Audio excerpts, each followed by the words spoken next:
So what's the biggest thing you've learned from competition painting? You've got to play to your strengths. If you're not careful, it becomes real pressure all the time. You get those tingles, don't you, where you think, oh, this is the best thing I've ever painted. And you go up through those gears. I've never ever thought of it that way, ever. Do you try and game the system, or do you just paint something that you really want to paint? You sit there for evenings and evenings going, that looks stupid, and trying to have a bit of fun with it at the same time and try and put as many bits on as you can. What is the value in entering a painting competition? You got the real reason why. So for anyone who's not familiar with you or your work, do you want to give a background on how you got into the hobby and how you ended up winning 28 golden dealers? Yeah, I mean, my painting started an awful long time ago, in the probably late 60s. I know I did a Spitfire with my dad.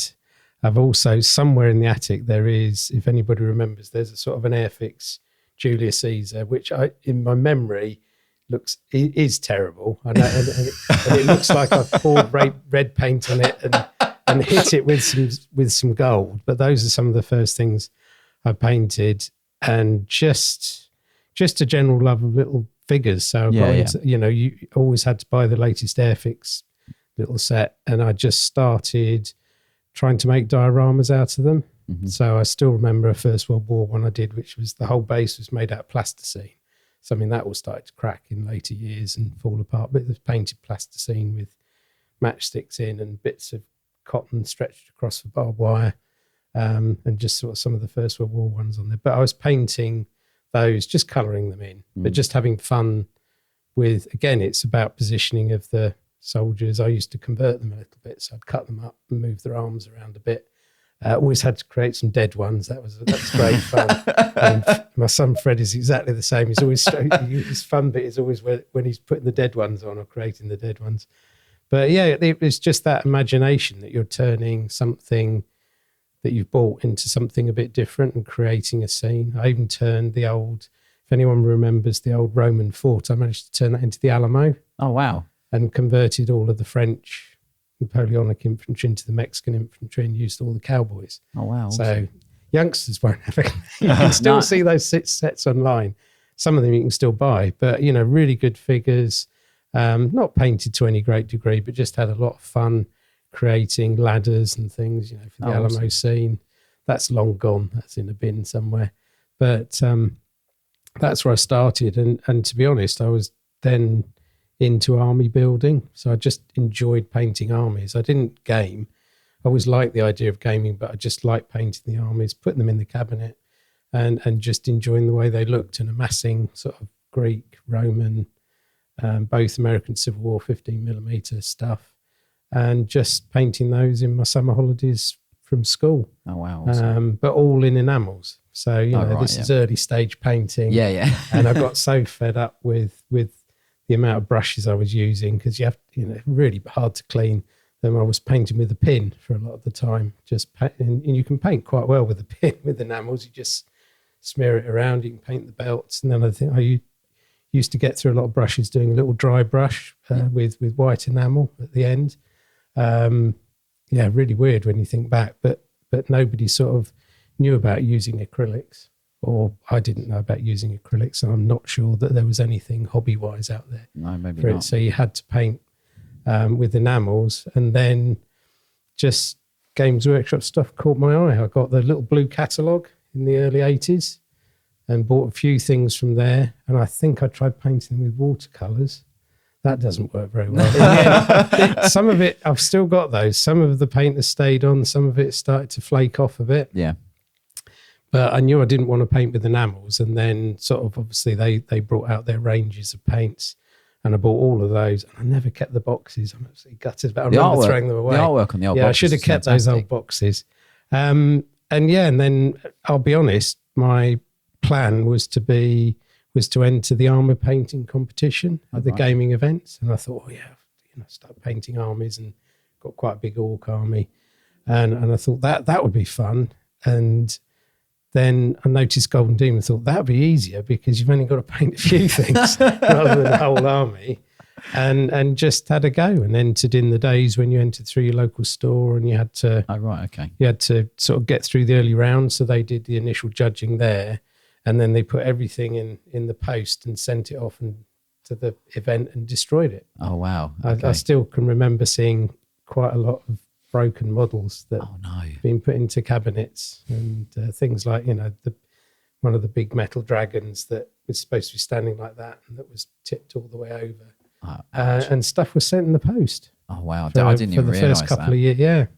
Which was quite So there was no disturbing. actual event then. Yeah, it was an event. So Right. you weren't turned up to the event, but you entered through the store and the winning models got posted. That's so So the strange. event, they Yeah. set them up for the day and you go there and just go and see some real See a model horrors. annihilated in the cabinet. No. Mine were okay. Mine were okay. That's so but, strange that you couldn't bring it because you're at the event, right? Yeah, you didn't take it. It was already there. So they wanted, I assume that their thinking was they wanted to put everything out in the cabinets Yeah. in advance and maybe do the judging in advance. I don't know. Yeah. But yeah, I remember quite a bit of carnage and quite a can few imagine, upset yeah. people.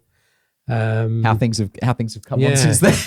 Yeah, I thought my stuff was good, and it's that moment when you think, oh, these are brilliant, I've gone through, and then you look at the other side, oh dear, okay, not very good. So then you've got to reappraise, and I think that's one of the biggest things. You've just got to be realistic, and we all go through those phases where we think our work is.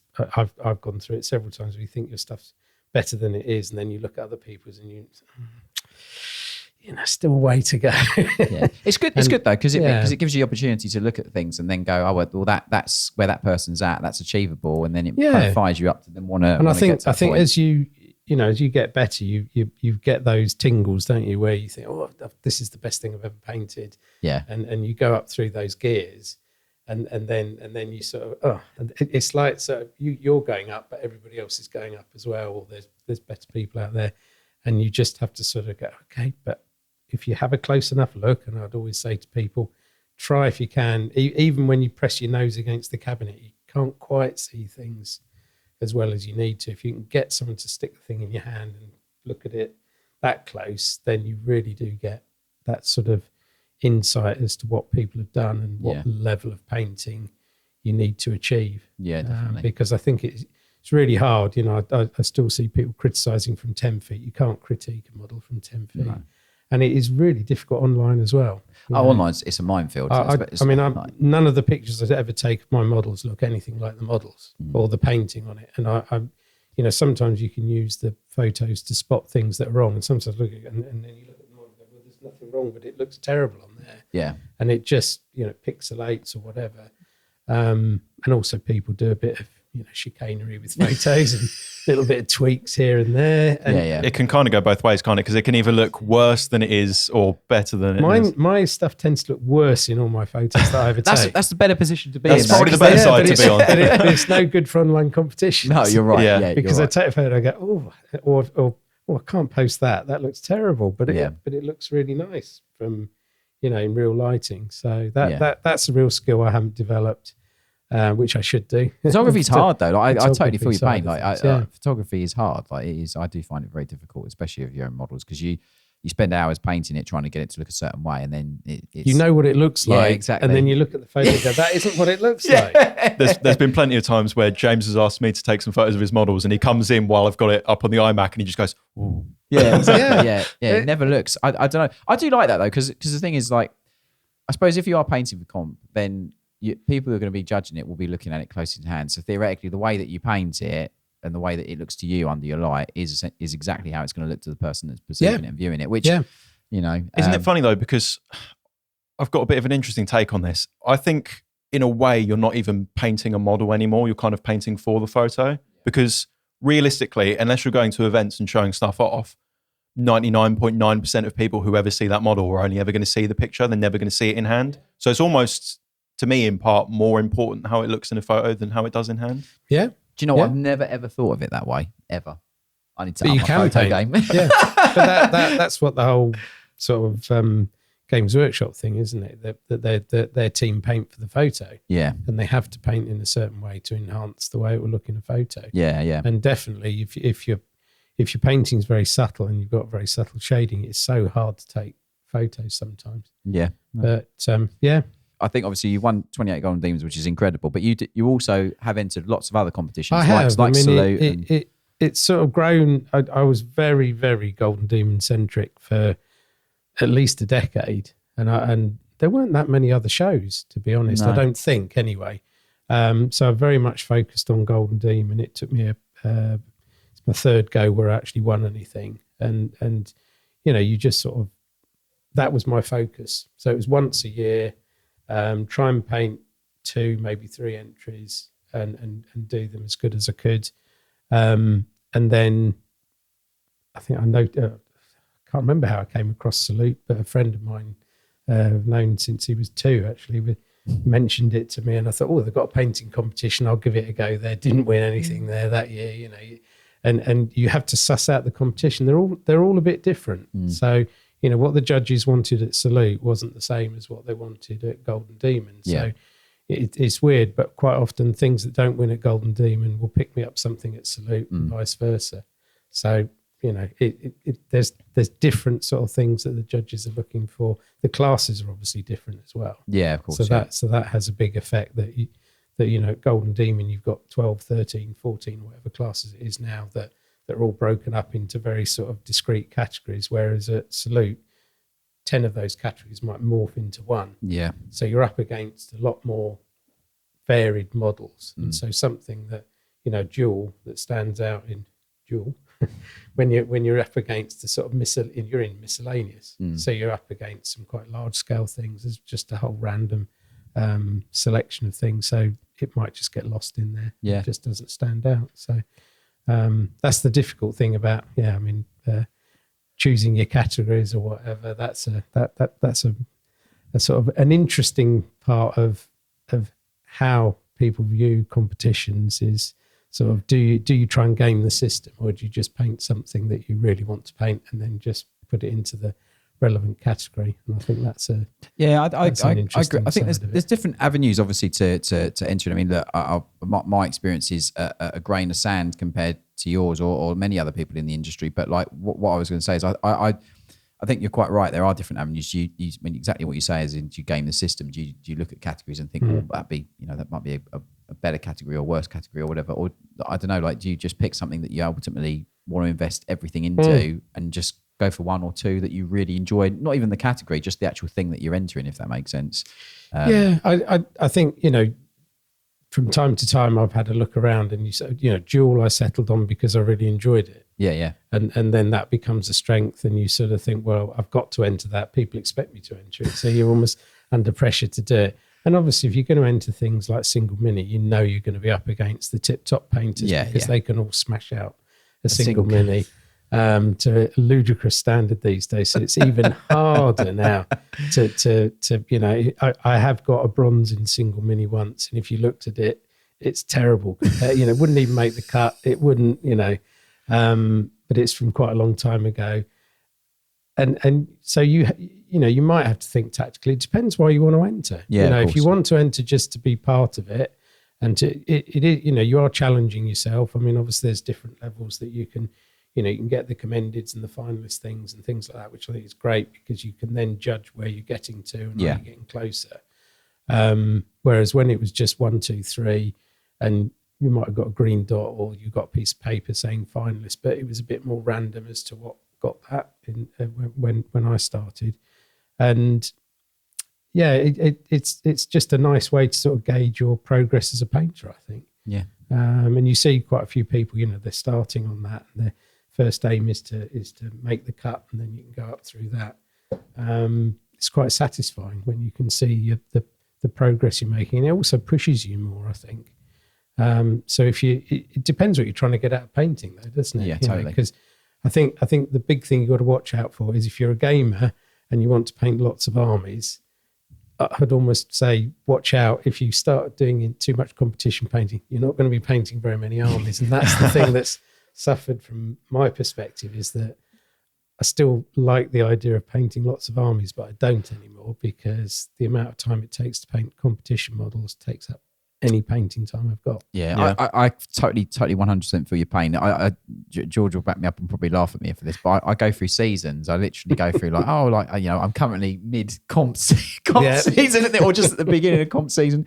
But it'll get a portion through the year, and I'll be like, I've been focused on X amount of models, tiny, singular things for a while. Do you know, I really just fancy I've always wanted an army of that, and then I'll butterfly onto that, and then that won't get done. So I totally feel you on that one, 100%. Yeah. So for the listeners then, say you've never entered a painting competition before.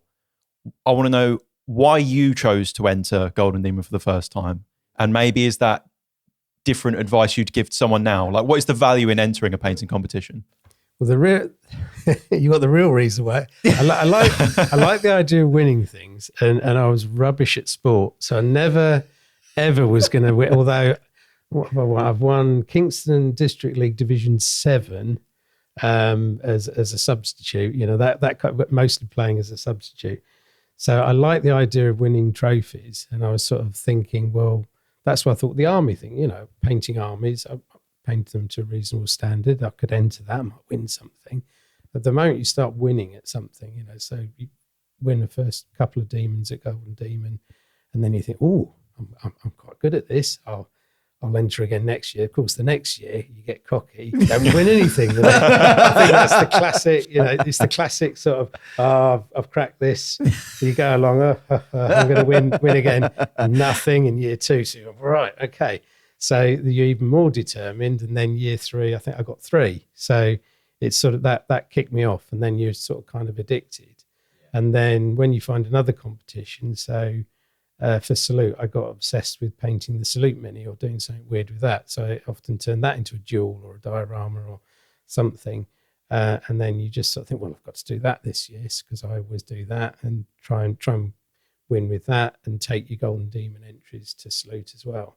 So that becomes another sort of thing to add to your list of things to do that year. But it does put you under a lot of pressure. I think, you know, I think that's the thing. One of the things that, you know, just to watch out for, that it loses its bit of fun. So when they had all of those mini Golden Demons, that became too much of a slog, because it was every few months there was another demon, and you didn't get a rest. So the cycle used to be September every year was Golden Demon. I actually wouldn't do any modelling or painting for 6 months. I'd give myself a rest after flogging myself to death, and then I would get into it, or I'd start getting ideas, and you gradually build to Golden Demon. And if you're not careful, it becomes a real pressure all the time, particularly if you're focusing on more than one competition, or you know, trying to paint for different things for different competitions. So keep it fun is what I would say. I mean, you know, the enjoyment is when you succeed. It's very satisfying, and you're putting yourself under quite a bit of pressure, but that's quite good fun as well. Yeah. But the butterflies are always yeah, good. It's nice when, you know, I've been very lucky, and I think, you know, I've been very lucky that I was painting in an era where the standard was a bit lower, and it's always been sort of, I would say that the sword standard has always been there, and I've always been sort of pegging behind, just trying to get there, and it's just, but yeah, it's got even harder now. So I think for people starting, you know, there are other shows you can look around at as well. So you don't have to put all your eggs in one basket for Golden Demon. There are plenty of other shows. Iron Skull is coming back in 2025, even bigger and better than ever before. The hugely successful debut of Iron Skull was held in February of 2020, which showcased miniatures from over 350 entrants travelling from all around the world. Iron Skull was rooted in an ambitious idea to create a competition for the miniature painting community. Its aim is to reduce all barriers for anyone wanting to start their journey in the competitive painting scene. Since the first Iron Skull, we are continually asked when the competition will return, and that time is now. So this is the Brentwood Centre. This is where Iron Skull is going to be held on Saturday, June 7th, 2025, and it is an absolutely vast space that we're going to be able to do all the things that we want to do at Iron Skull on the day. And we're also going to have public entry, so if you want to come down and have a look at all the fantastic miniatures in the different categories, you can come down and have a fantastic experience. So here's everything you need to know about Iron Skull 2025. Every category at Iron Skull will have a bronze, silver and gold award. On top of that, the best in show will also have the Iron Skull trophy. Along with that, we have War Boot, which is a massive wargaming boot sale with loads of independent traders, with loads of bargains and things for you to check out. We also have loads of retailers that are going to have their own independent stands, selling their products and services with lots of things for you to check out. On top of that, we're also going to have caterers, food. There's also going to be some classes and some demos going, so you can check those out and learn a bit from us. We're incredibly excited to bring back Iron Skull in 2025. To find out more and book your tickets now, head to ironskull.co.uk. We look forward to seeing you at the competition. Do you think that as the standards are improving incrementally each year, that chase is like improving your painting as well with it? I think I found it harder. I've not painted a lot in the last few years, and I've noticed the standard. Well, not noticed, it's obvious that the standard is just going up a tad, sort of exponentially. So it becomes a bit. You almost look at it and think, well, can I do that? Is it worth the slog now to try and sort of paint something like that to enter Golden Demon, or can I get back on that train? Is one of my sort of fears at the moment, and I can see plenty of people piling in. Amazing painters, they're all full time, so they're painting all day, every day, whereas I'm painting an odd hour a week, maybe a couple of hours a week or something like that. So to sort of catch them up is getting even harder, I would say. Do you think that as a byproduct of even trying though, or even aiming for that, it's like by default you're going to improve, right? Yeah, definitely, because I'm looking at their stuff online. I'm looking at the video. A lot of them, although a lot of it's Patreon based, you still get a few free clips and little bits, and you're looking and thinking, okay, that's what they're doing there. So you're trying to pick up things and think, that's what I'm going to try and do, and it does. You can see how people's skill level will accelerate because there's just so much stuff to look at. I brought a book with me, which is one of the first books I've had on painting. Yeah. Let's see it, definitely, 100%. Because this, you think of what's online these days, and this was the sort of thing that I would have for my inspiration. Some words, that's some awesome. black and white pictures. There's not a lot. Oh, I mustn't lose my receipt for that in there. There's a picture on how to paint faces in here, and it's just a few sort of lines. If I can find it, maybe. There's a lot of theory in that book. Does a lot of it still carry over? No, a lot of it is modelling. It's modelling. Any of it is painting, and that is what I've found with a lot of the early books. Is that really the focus is on modelling and how to make something, not on how to paint. So this is probably the most detailed bit of the painting section. Oh wow! We can see that. Yeah. So that's what and you think people laugh about. Oh well, they used to have their sort of paint-alongs in White Dwarf, and you tried to follow it, and it never turned out. You try and use that. Yeah, no, I can say. I mean, that's your tutorial. That's how to do it. So I'm going to ask, what year is that book then? So what? We're talking 70s. Oh right, okay. 70s, I think. Yeah, I mean that's mad. But the thing is though, it's still good that even in that era there were still books that would aid with that kind of thing. But I think it just shows how fast people can accelerate their.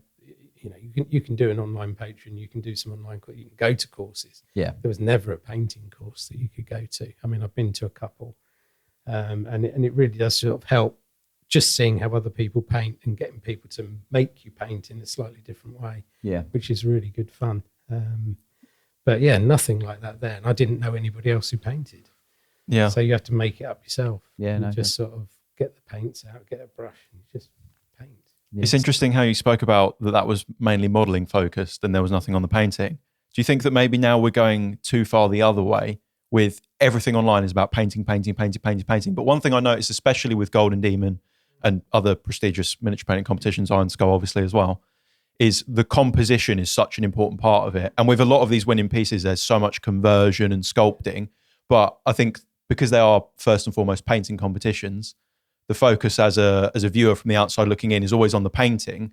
And I think it can be, I think a really interesting composition that's maybe not painted as well can have a more of a fighting chance sometimes than something that's just stock straight off the sprue. Yeah, I think that's difficulty. The difficulty there is particularly when you're judging is that sort of whole thing about, there's something I've never seen before. So if somebody's done a really great conversion, that sparks your interest because it's new. And there's that whole thing, isn't it? When you see new miniatures online, you immediately want them. And if you allow yourself that cool off period, that will dampen down as you get used to those models, and they become less exciting as you look at them. So you imagine something in the cabinet you've never seen before, your eye's going to be drawn to that. And if it's a really cool conversion, you're going to go, I really like that. And then you've got to take the painting into account as well. But it's an important part of it, and that whole book was all about converting models and how you reposition arms and things, because the models were a lot more simplistic then. So in fact, if you wanted some interesting poses, you probably had to do half of it yourself. Things were improving. I know when I bought some Hinchcliffe ones, there's some good poses in there, but for a lot of the models, they were quite simple. So if you wanted to sort of do a certain type of scene, you would have to convert your models yourself. And a lot of that book is about repositioning arms, heads. There's even a page on, opening a mouth of a model because they didn't have heads that were shouting. So you had to create your own. You drill into the face and then create the mouth and then they're sculpt just the teeth. Sort of slicing and then sculpting around it. But, it's, now you just go to your heads box. That's so funny to hear about as someone who's only gotten into this in the last few years. I didn't even think about that. Obviously, it's just like, it's a given that it comes with 15 different heads. Of course it's going to come with a mouth that's shouting. I think that's one of the things that we do talk about on here quite a lot. I think I'm sort of like middle position here in the sense I've done it for probably 2 decades, maybe a bit longer than that. But in various different, not comp, but just obviously just doing a hobby and a modelling. I like yourself, I started with Airfix kits. My granddad bought me my very first, it wasn't even an Airfix kit, it was a Matchbox kit. So Matchbox used to make, obviously they make toy cars and stuff, but they used to make aircraft kits. And so I started on Matchbox aircraft kits and like even to see how it's progressed. And this is kind of like now, like what I say with a lot of the newer kits that do come out. I really loved like a lot of the kits that had a bit more options with posability, whereas nowadays a lot of the newer stuff, I understand totally why. I just want to caveat what I'm about to say next, but I understand it's because obviously a lot of people have got into it in the recent years because of obviously pandemic and then obviously the growth. Also just more detailed kits now as well, aren't they? Yeah, totally. But the posing side of it, I think, and where that's a lot of the models are more stock poses, and I think it makes conversion not harder, more of a, I've got to convert it if I want to do it different, rather than, I just need to move the torso slightly this way and it makes it look different than the one next to it. Does that make sense? And I think because of that, like what you touched upon, George, and what you said is quite right. I think the focus now undoubtedly is on painting more so when you see on socials, on media and that kind of stuff. And that's why when people do now put the effort into conversion or sculpting or pinning or changing all these kind of things, I think that's exactly like you said. That's why, because it's new, it's fresh compared to the stereotypical thing that you would see from a newer kit now that comes as stock, and that's just how it is. Does that make sense? Yeah. Looking at pretty much every one of your entries, none of them is like just a model on a base. There's an occasional one that's nearly a stock figure, but that takes the fun out of it. Actually, part of the fun is sort of redesigning the figure or finding an element that you particularly like about a model. I mean, I've started one of my ones, which is an eye for an eye, or also called Fatal Extraction, which is my favourite name for that one. But it started with an ogre hand. That the guy who's got the chain with the snappy thing on the end, who's sitting on the back of the big monstery thing. I never know the name of anything. And I just saw the hand and thought, well, if I took the chain out of that, he could be dropping something. So a whole duel starts with a hand. I was going to ask. It goes from there and goes and then you think, well, okay, he's got to be falling over. So what figure can I use? Well, they're the blockiest things going, aren't they? The ogres. So there's not a lot of movement in them. So I use the cavalry ones. Oh, right. Okay. And they've got, sort of saw those online and thought, there's potential there for using those legs. Well, of course, they've got no inside. They've got no inner thighs or groin area. So you have to sculpt all of that on. Yeah. So to get that pose was really the fun of it, was getting, redesigning those models, putting the bits together, getting them to knit as a pose. And that's the fun of it, so. How can someone kind of learn how to do that? Say you're someone who's not really experimented too much with kit bashing. I mean, what you're talking about is obviously like leagues down the road. You've been doing it for so long, but how do you even start with something like that? I don't know. That's very hard because what does the planning process for you look like? With something like just that? catches your eye. So there's loads of ideas that I've had that I've written down or I've bought the models for, and they're in boxes, cupboards. Guilty as charged. You know, yeah. There's loads of things. There are forgotten jewels there. There's certainly a little diorama that I keep going, I mustn't forget that. It's been in that cupboard for about 5 years. But something will catch your eye. It can be a photo in white dwarf that just a particular angle of a model. You think, oh, there's something in there. Or you see a bit of a model. You see it on the sprue and you think, oh, that bit looks like I could make it do this, that, or the other. But you're looking for other poses. So there's one that I did for one of the mini demons, which is just is it Cabalite being sort of shoved in the face by some chaosy bloke. That description is amazing. He's got an open hand, and I thought, oh, it's the one where I don't know. You're looking at. I'm trying to find it. Yeah.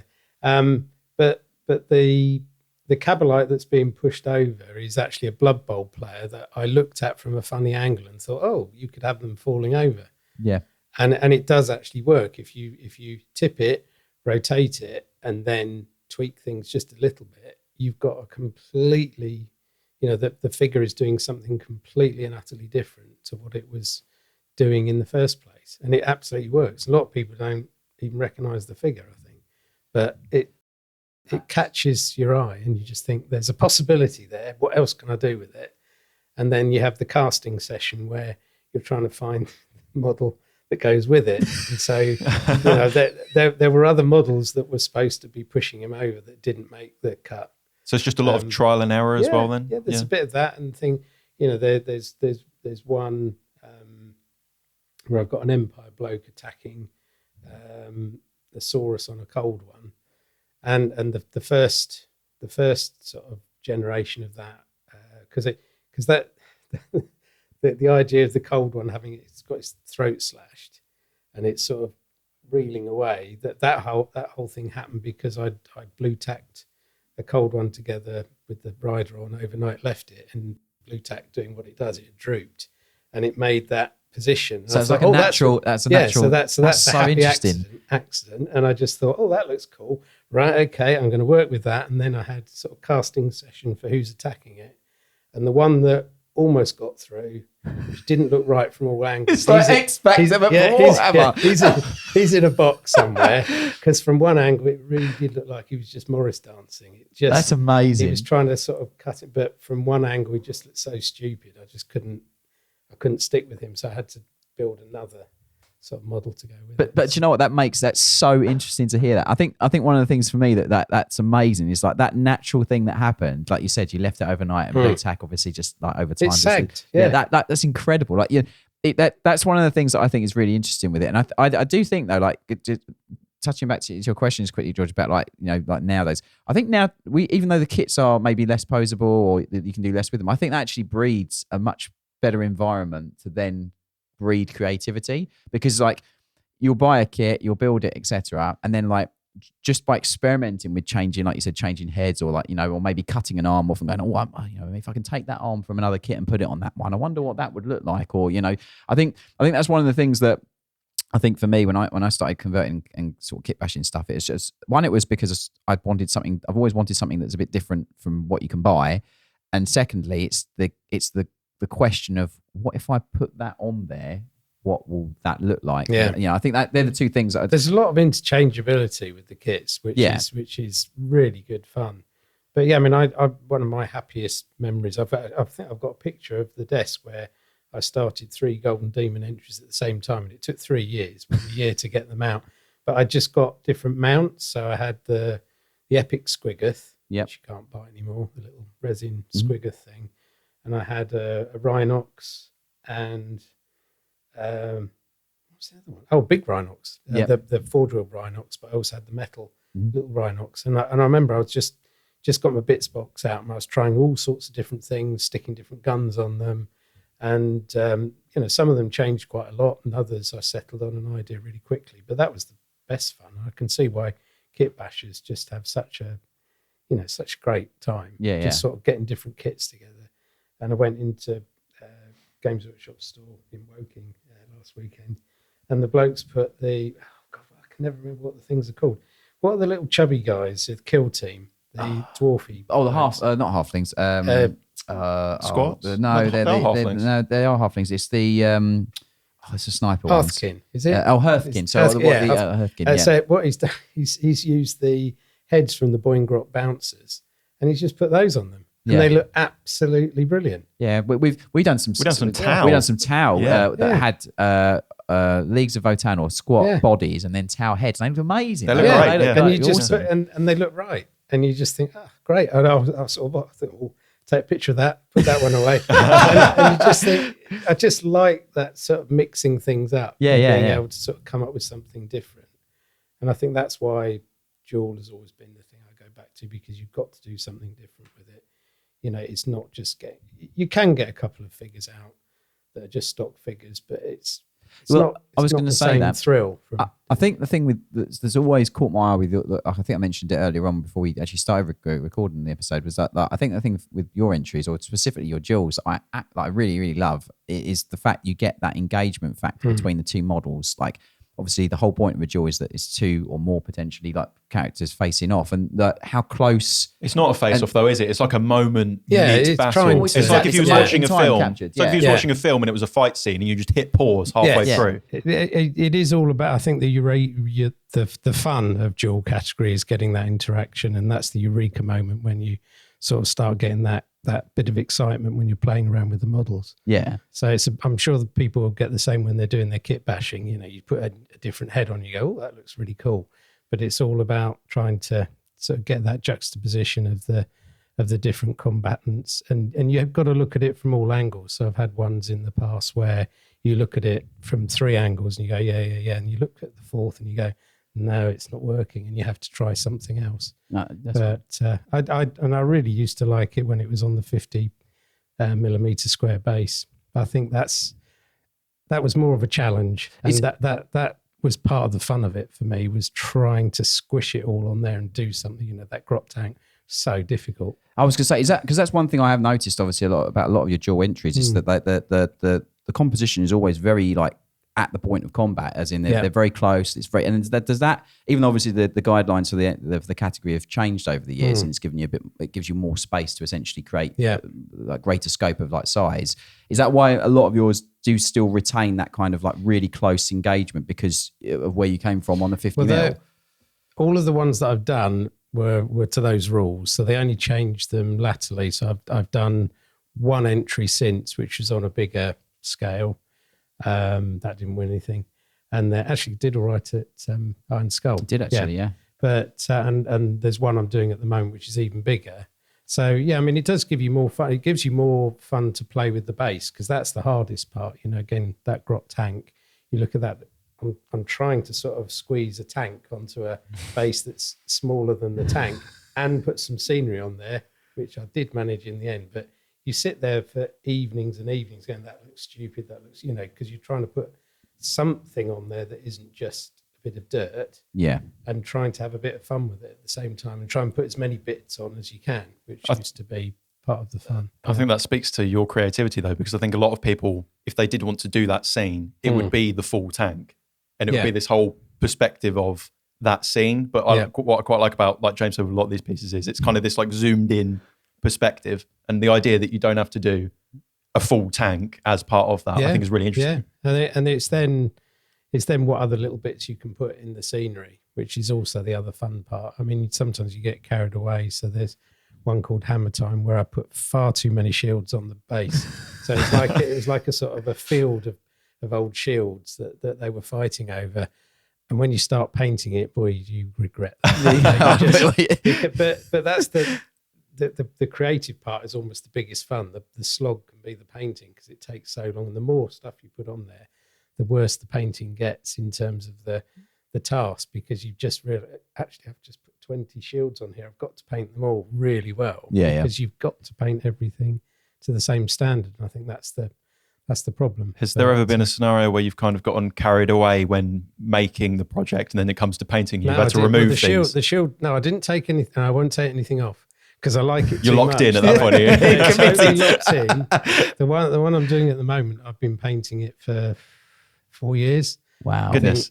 Because I've had a bit of a sort of hiatus from painting, but I'm getting back into it now. But there's so much stuff on the base, and you end up finding that you've just been painting the base for 3 months. Yeah. Or bits of the base for 3 months because you want to get it to that standard. Yeah, no, of And I course. tend to start with that because if I've had a bit of a break, you sort of think, well, the base doesn't matter quite as much. So you go back in. So I'll start painting this ridiculously in detailed way. But yeah, it's part of the fun of it. You know, you want as much stuff for people to look around on the base and find things hidden. So it's not just about the two combatants. It's things like one of my favourite bits is on behind the barrel, one where I've got a goblin on a wolf jumping towards somebody hiding behind a barrel, and there's some apples. I mean, the apples are one of my favourite bits of the whole thing. There's half a loaf of bread as well. You know, I had huge fun just modelling that as well as painting it. I mean, the apple didn't take two apples, one with a bite out of it. Might have only taken half an hour to paint because they're actually surprisingly easy. But they're probably my favourite bits. I just always like that you get different kind of like really captivating moments showing that kind of like that face off. Like obviously duel can be any manner of different types of engagements. Like there's some really funny ones that have happened out there. But I think that the thing that always makes yours stand out is that real close kind of like composition between the two miniatures, which I think is just really makes them interesting because it's that was the fun of that little base, you see. And I think by taking that restriction away, you give people license to just have two people standing 10 feet away shooting at each other. Yeah, which isn't, you can't do that on that size. That doesn't happen. Yeah. So they've got to be interacting or hitting each other or something. And I know it probably limits what you can do, but the creativity that you see that some people have come up with, things like the lady chucking water out of the top level balcony over. I mean, just really great ideas. Yeah, there have been some amazing ones which aren't necessarily like combat, but they're just like you said, like a scenario. Yeah. And there is it's some got really to fit in that little space. That's the challenge. I think that's the fun part of it. So I'm a bit sad they took that away, but I can see why. Do you want to learn how to become a better miniature painter, improve your skills, and have the best looking army on the tabletop? Well, now you can with the Siege Studios Patreon. You'll gain instant access to our catalogue of over 350 easy to follow step-by-step tutorials covering a huge variety of colour schemes, painting styles, and techniques, with everything from beginner-focused foundation tutorials to full character masterclasses. Plus, with the team adding new lessons every single week, you'll never run out of techniques to learn or skills to improve. And if that's not enough, you also get access to our critique clinic, where you can get video feedback from us on your miniatures with advice on how to progress your painting so you'll always know what to work on next and see improvements as fast as possible. So if you're ready to take the next steps in miniature painting, head to patreon.com/Siege Studios or check the link in this episode's description. So what's the biggest thing you've learned from competition painting over the years? Yeah, I think, and I'm probably touched on it earlier, is you've got to try and get the models in hand to have a look at it, because I just hear people talking about what's in the cabinet, what's good, what's not, and it's really hard to see unless you've actually got the model in hand and looked at it from about 3 inches. So I mean, I can remember going along the cabinets 20 years ago, and you'd sort of be looking for where's your main rival, which are the things you're worried about, and from 20 feet you'd be going, oh, that looks really good, and you'd go up to it, you go, nah. And you literally would, nah, not worried about it at all. And others that were sort of lurking in a corner somewhere, you'd have a look and you go, oh, that looks really scary actually, because it's so well painted. So it, first glance can be very misleading. There can be great color scheme or good contrast on it, but actually you've got to get up close to see exactly what's going on there. And I think that's what really helps to sort of make you think about your own painting and how you can improve, because when you see something that good up close, but hopefully when you're looking at it, you're trying to sort of, I'm always trying to analyze it. How have they done that? How can it be that clean? How can it be that you know, how have they got that gradient or whatever, you know. That's really my sort of feeling about how I learn is you've got to go and I always just say, go and stare at some minis from 3 inches is the best way to learn, and just keep looking at them and refocus and focus and look at the individual bits. Because I think the hardest thing when you're painting is that you'll be painting one bit, and often in isolation, sometimes it can look a bit wrong. Yeah. Or you've got it in your head that it's not as good as you would like. And sometimes you have to just put it down, go away, and actually it might look better the next day because you've almost got over zoomed in. Yeah. You've got too close to it. But also when you paint something else alongside it, it actually works better in that context. So you've got to be really careful sometimes. Do you think that's something you can't do with photos in the same way then? Is it quite important to you to see stuff in hand? Yeah, I mean, photos are great. Don't get me wrong. I mean, I can look at them and appreciate them.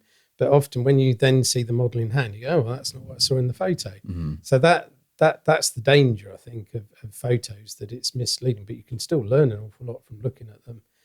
Because you look at something, you look at the color scheme, or you look at the gradients they've got, or the type of shading they're using, or the level of contrast. So you can learn a lot from that and take it as it is. So if you think that looks exceptional in a photo, I would like to paint one like that, then try and copy that. But you might see it in hand and it looks totally different. Yeah. And that often happens. And sometimes it looks better, sometimes it doesn't look as good. And also you've got the whole background, you know, and lighting effects as well. So there's additional lighting on top of a painting as well. Yeah. So it's, it can be quite misleading. And I think sometimes it's more depressing looking at stuff online, because it often looks better online than it does in hand, because it's been set up and lit correctly. It's got the correct background, which sort of makes it look better. There's also a bit of distrust with like retouching and Photoshop and whatnot as well. But I think even if you've got the setting right, you know, you can see photos that people have taken of the same model, one with a white background and one with a black background. It looks totally different. Yeah. And you know, when people are judging, they haven't got either of those behind it. Yeah. They're looking at it with a load of other blokes sort of leaning over them and a table and a load of people in the background. Yeah. So the model has got to work in itself. Which is probably why all the backdrops are starting to come in. If you've got a nice backdrop behind it, you haven't got all that noise behind it, and you've got a context. It focuses the eye on the miniature. Yeah, definitely. And I think, you know, that adds, but again, what that does, if you're trying to enter competitions, it adds another level of complexity. Well, you've got to integrate it into the environment. You've got to create it. It's almost like you've then got to paint the scene that model is within, as well as the miniature itself. Yeah. So it's just another barrier for people. Yeah, but it's another skill you've got to acquire about putting a background on there, or do you or don't you? And then you get all these sort of things that you'll only win if it's got a background. Yeah. Well, then you'll find one that doesn't with a background. So,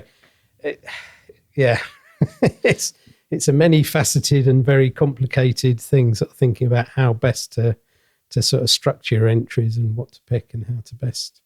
Yeah. Is there a lot of planning that goes into yours, or is it more just like you're saying, you had 3 on the table, you just grabbed, you got the main thing you wanted, added some bits, tried some bits? I think because I'm still focused on duels primarily. Yeah. I'm just thinking, what's the nicest scene I can make out of that? Yeah. But I think if I was going to enter single mini, I'd be going through all the agonies of, I've probably got to do a backdrop, haven't I? Or I'm going to lose half a point. That could be that could make all the difference if I did that. And I think, you know, because the category has become that weaponized with so much skill that you've got to try and add on points all the time. Yeah.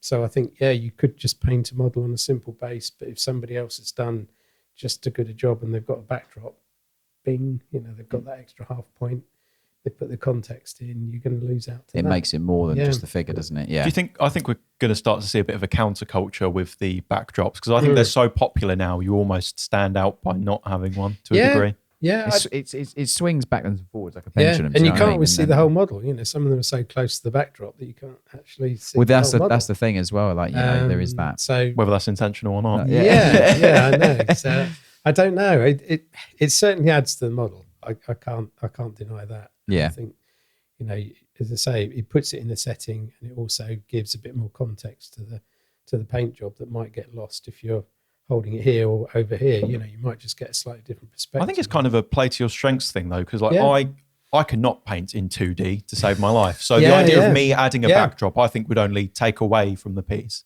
Yeah, because I think it's going to be not painted to the same level. You've got to play to your strengths, and I think that's the other thing is that don't it's good to learn how to do these things and challenge yourself, but don't feel that you have to do a backdrop if that's not going to be your strength, because you're only going to lose points. Yeah.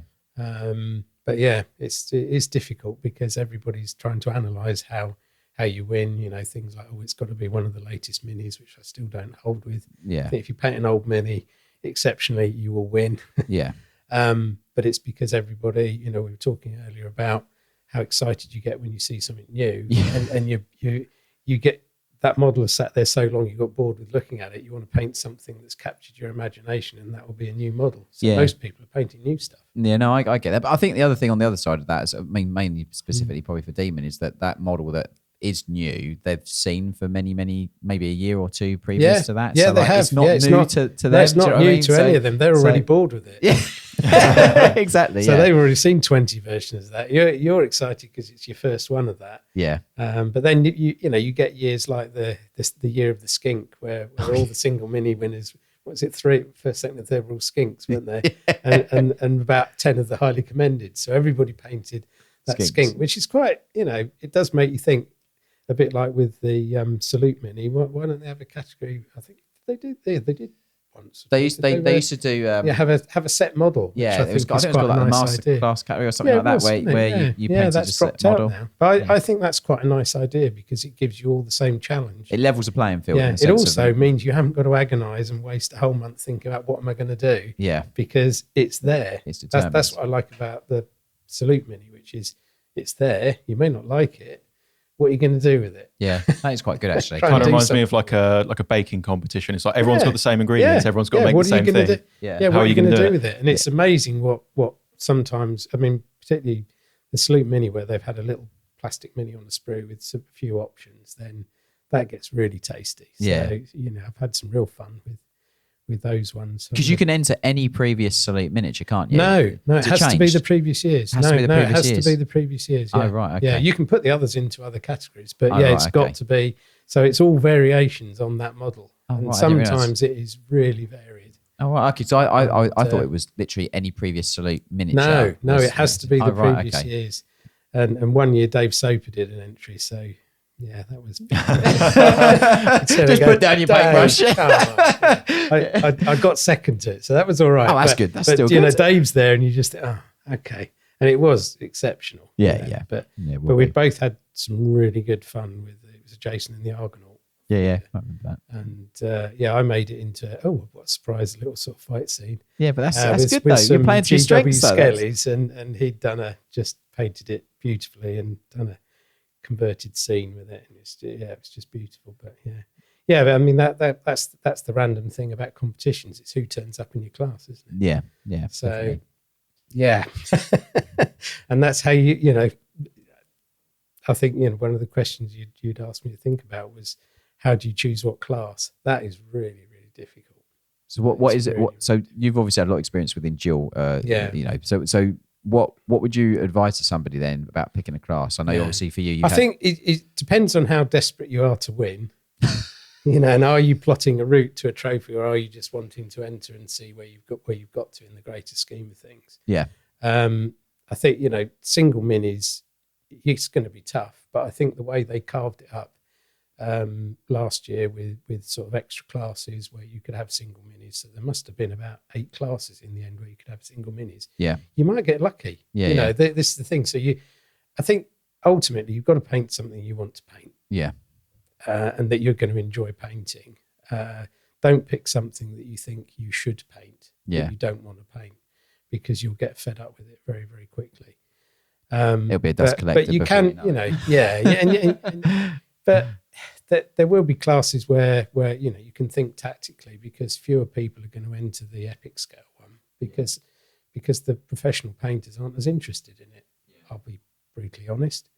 But there's still going to be lots of people targeting it. And that's the difficult thing. And you've got to come up with something different in those sort of classes to try and make your entry stand out. But that I think with dual, again, for some reason, not very many of the tip-top painters tend to go for that because they're painting things out of the box for the most part. Yeah. With a little tweak, whereas you've got to spend a lot more time on the modelling side of it. Yeah. Probably spend more time doing the modelling than you do the painting. But then a lot of these guys can sculpt as well. But it's how much time they want to spend on it as well. Because they're all pros. So, I was going to actually ask and just throw something in because obviously, segueing from this question and just adding on to it, obviously your son has entered competitions and he's been very successful with his competition entries. So what advice or how did you approach obviously with getting him to, obviously he's interested, he's seen you painting undoubtedly. What kind of what advice did you give to him that as someone new entering or even painting, or what sort of advice did you give to him when he was starting doing that? Yeah, I mean it was interesting. It's quite an interesting process because I've got my daughter into it as well. Oh, amazing! She entered first. Oh, right, I didn't realise. She won a few things at Euromilitaire and wow, that's Salute. awesome. So she retired fairly early. Got in, won some things, went off. 100% success record. Yeah. But I would say the standard in the junior sort of sections was a lot lower. Right. Okay. Certainly Golden Demon. Yeah. When they were painting, so the way I focused it on them was more about creating the overall image of the model. So a lot of dry brushing and washes. Yeah. Just to get the sort of general shape, but also tactically choosing models that suited that kind of effect. Yeah, of course. Yeah. So I got my son to sort of paint Nurgly type things. Yeah. Because you can be a bit more messy. Yeah. A bit more forgiving. And that was a tactical decision. But that nods exactly to what you're saying. Pick something and play to your strengths. So if you do like something that's more, he wasn't going to be painting, doing ultimate shading and highlighting. So I said to him that to try and do something that's fun, and also dry brushing and washing. For a kid that's 7, 8, 9, 10, they don't want to be sat there for 4 hours. If you've got him there for an hour, you're bloody lucky before he wants to go back on the PlayStation. Yeah. So, it's doing things in little chunks that sort of give you a quick win so he can see that something is working quickly and you're getting a sort of an improvement in the way the model looks. Yeah, of course. I think, if you say, well, actually what you have to do is sit here for the next 2 hours layering that cloak in 10 different shades of red, A, he's going to think you're mad, and B, he's just going to get bored. So I think, it's getting quick results that is sort of important at that stage. Yeah. Particularly when they're very young. So when obviously your daughter and also when he started like winning bits and bobs, did you see in him like that desire, like yourself, to then was there that interest to then continue entering and winning, or? Well, he I kind of sort of drove it. I wanted him to do it, and I thought he would enjoy it. And he did enjoy it, but it was like pushing water uphill at times. I'm going to be perfectly honest. But he was painting this weekend. Oh, amazing! Independently, he's doing World War II tanks now. Okay, interested in Games Workshop stuff at the moment. He just really likes obscure World War II tanks. That's awesome. Yeah. But he's mostly doing sort of again. He's using dry brushing quite a bit. He's using washes. He wants me to show him how to do oils, which I've done once. So I haven't checked that. I have to check that out. But yeah, he's interested in all. It's a totally different world, weathering tanks. Yeah, of course. What I've been doing. So I've got him a book. He doesn't want to read the book. He wants me to tell him how to do it. So I've got to try and sort of learn a few more different skills. Well, that's good because that adds. He's enjoying it. Extra things for your it's sort of things repertoire. that he wants to paint, and that's what it should always be. That it should be stuff you want to paint. Yeah, of course. Yeah. I was being a bit cute, I must admit, for the competitions and thinking, well, if you did that figure, that would work really well and it wouldn't be too difficult. Don't get things that are too, with too many sort of awkward bits to get at. Yeah. So it was poses that he could paint relatively easy, mostly using dry brushing, and it worked. Yeah. I mean, I think that's some of those comments you made about like the models that are not too busy or that aren't in difficult like closed poses and stuff like that. Yeah. I think that irrelevant of sort of like age or even sort of like as in getting into it, I think those things do convey really well to anyone that's potentially looking to paint and I think if you don't want to be one of the big character models. I mean, A, it's expensive. Yeah. And B, it is a lot of painting to do. Yeah. Keep things relatively straightforward, simple models, smallish models, and then they've actually finished something and they can move on to the next one. Yeah, because they don't want to be painting the same model for hours and hours. You know, I mean, I would say most of his competition stuff probably in total 3 to 4 hours. Okay, that's fair. You know, because they were simple models that you just adapted the techniques to sort of get the key colours down, and it really worked. Yeah. You know? And I told him what colours to use on some of the things to try and sort of get a nice composition for him. So, helped in that way. But I didn't paint any. So he had to do all the painting. But I could sit with him the whole time and say, look, do this. Yeah. Here's how you dry brush, do it on the back of your hand. Now do that on there. Yeah. And if it wasn't working, I'd just tell him to stop and just sort of try it on something else, just a little bit of practice, and then go back on it. So, yeah, that's good. It's sort of upskilling him sort of quickly. Hopefully. It's good that he's got no fear, and I do think that's something definitely that like I would personally advocate to anybody interested in it, is not having fear of it. Like, you see all this stuff online, and especially now when we're absolutely like flooded with images on social media, like especially on Instagram or Facebook or whatever. I think getting rid of that fear to get into it is actually really the best thing. I would probably say to somebody is that, like, all you can do is try and paint something the best you can and enter it, and once it's in the cabinet and in the wild, it's free, and that's it. You literally cannot do any more. You know what I mean? If you're a miniature painter, you'll know how important it is to have the right tools for the hobby, but it doesn't matter what brushes or paints you have if you can't see what you're doing in the first place. If you want to improve your painting, contorting yourself under a small, repurposed lamp from around the house, giving yourself a backache and straining your eyes just isn't going to cut it. That's why one of the biggest upgrades I've ever made to my painting setup was my Onyx painting lamp from Native Lighting. Its articulating arm allows me to sit in the perfect painting position for those long hobby sessions, and its super bright 2200 lumen, dimmable LEDs cast soft and diffused light on my models without any harsh shadows. As someone with a very small hobby space, by far my favourite feature is its adjustable mounting clamp, which attaches to the side of my desk, maximising my free workspace. And its daylight colour balance temperature of 6500K gives you the confidence that colours you are painting are accurate and your miniatures will pop on the tabletop. To upgrade your setup to the equipment we rely on here at Siege Studios, head to the link in this episode's description or go to siegestudios.co.uk/shop. You don't get an accurate perception of what's actually there on the day either, because if you've never been to a competition before, all you're ever seeing is the winners or the people who've got commended and so on. And you don't realise there's like a lot of these bigger competitions, especially, there's like 1,000 entries. Like, not everything is to that caliber, and you don't always see the stuff that's getting like finalist pins. You might not realise you're actually in, spitting distance of painting to that level already. And especially when you've got other categories that might not be as fierce, and then junior categories, and then especially other painting competitions. I mean, we'll get to Iron Skull as well. So you're obviously going to be one of our this is the drop, isn't it? This is the reveal. The drop, yeah. You are going to be one of the judges for Iron Skull in 2025, which is our painting competition we'll be running. Link in the description, by the way, if you want to check out details on that. So what are some things as a judge of a painting competition you are looking for in an entry?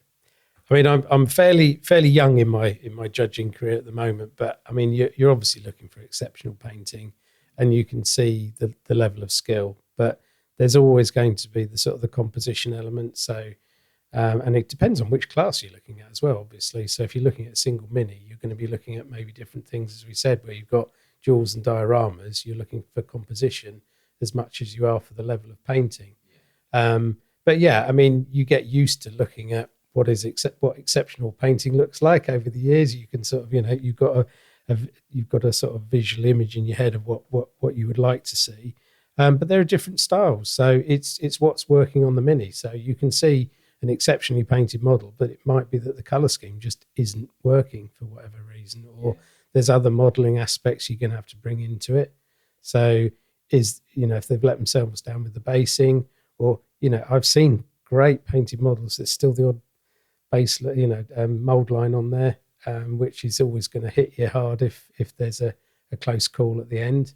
I must say, I did some judging at IPMS, and they were really critical of builds, quite exceptionally hard on things that they almost ruled out a model if it wasn't built correctly. Well, ultimately, it's the canvas that all the work goes on. So you want to get that as good as possible, especially for a comp anyway. But absolutely, yeah. So I mean, there are little things like that you'd be looking out for. I know, people often talk about fault judging as well, where you've got tip-top stuff.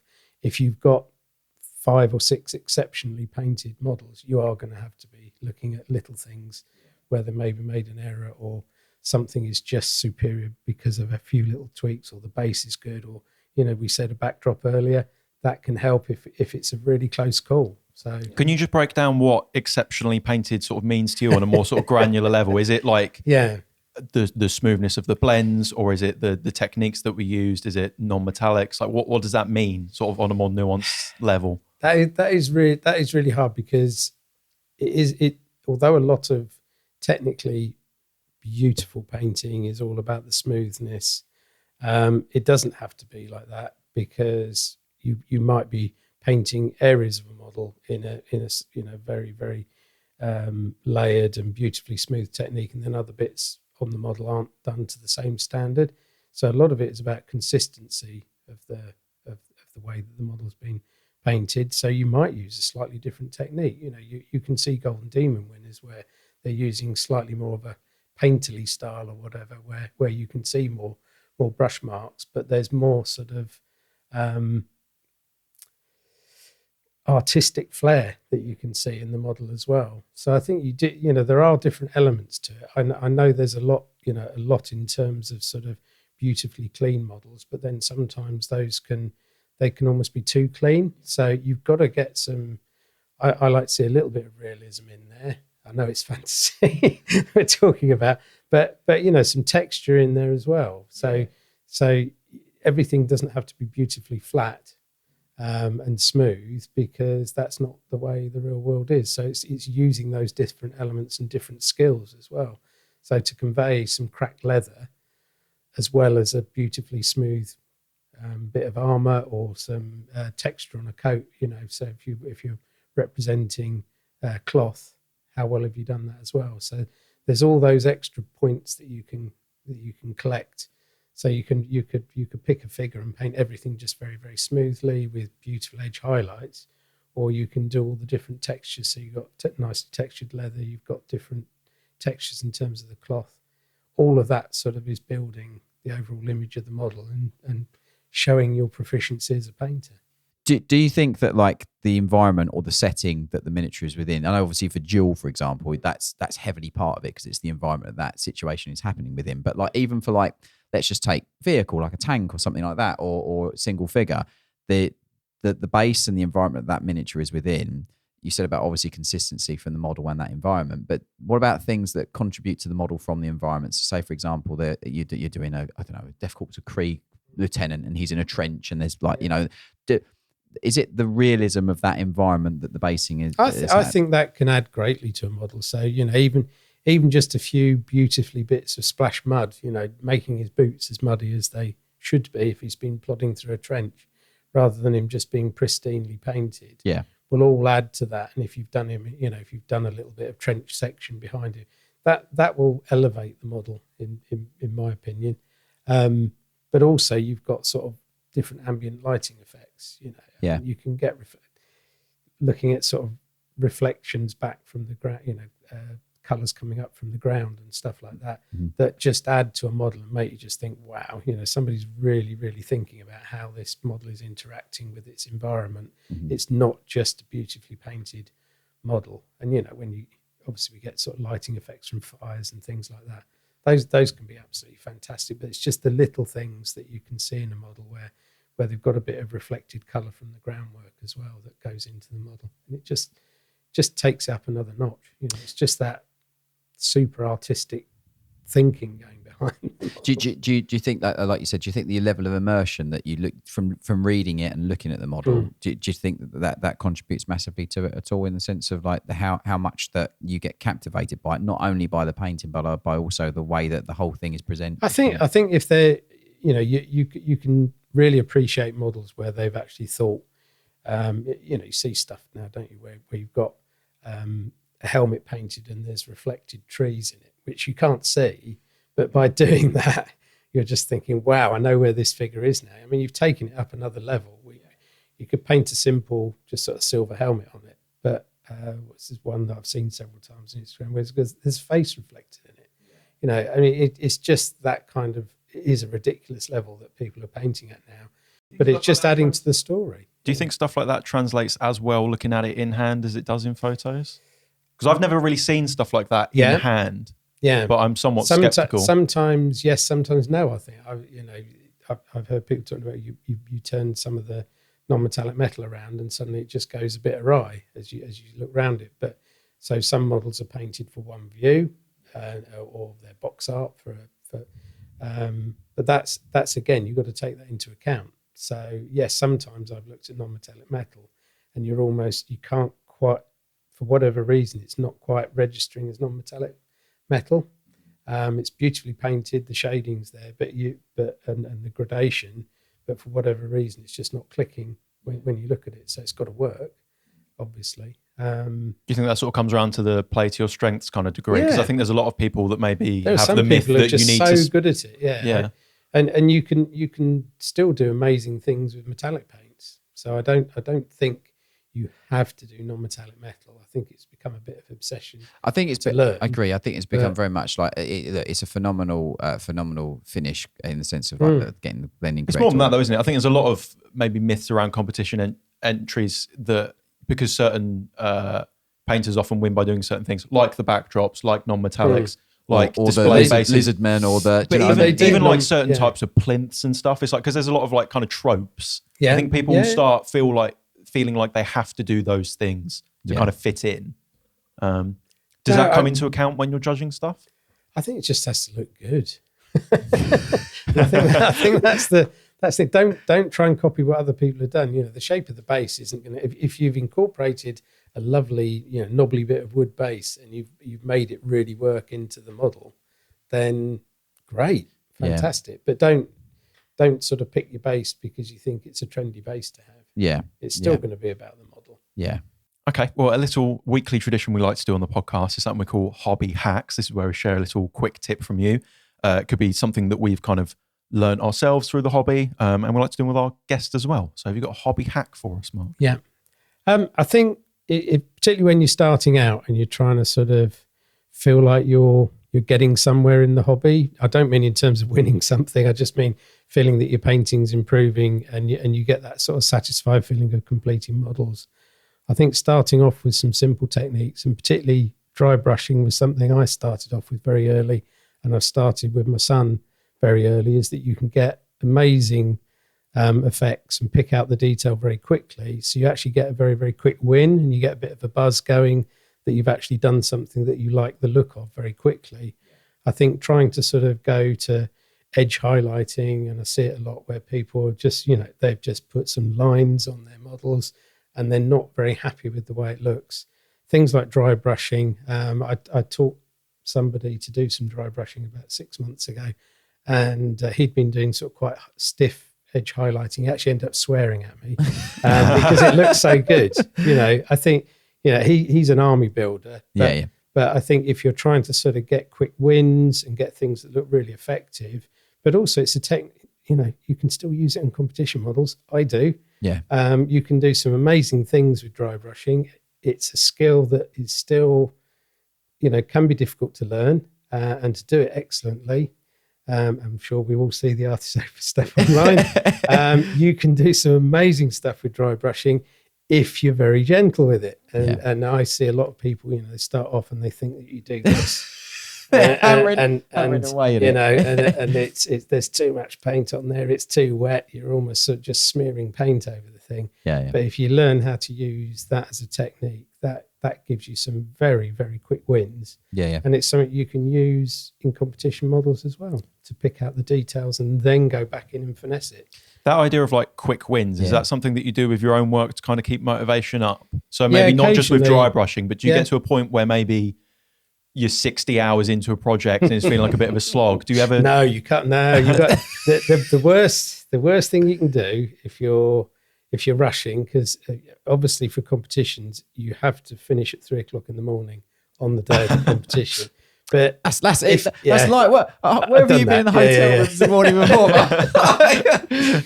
But no, if you rush anything, and I've got a perfect example for that. Hammer Time 1, I rushed that for 2016, and I had to quickly paint about 10 or so sections on there the day before, and I didn't get placed because they stuck out like a sore thumb. They were okay, but it meant that all the beautiful sort of shading and consistency was ruined by these slightly scruffy elements on there.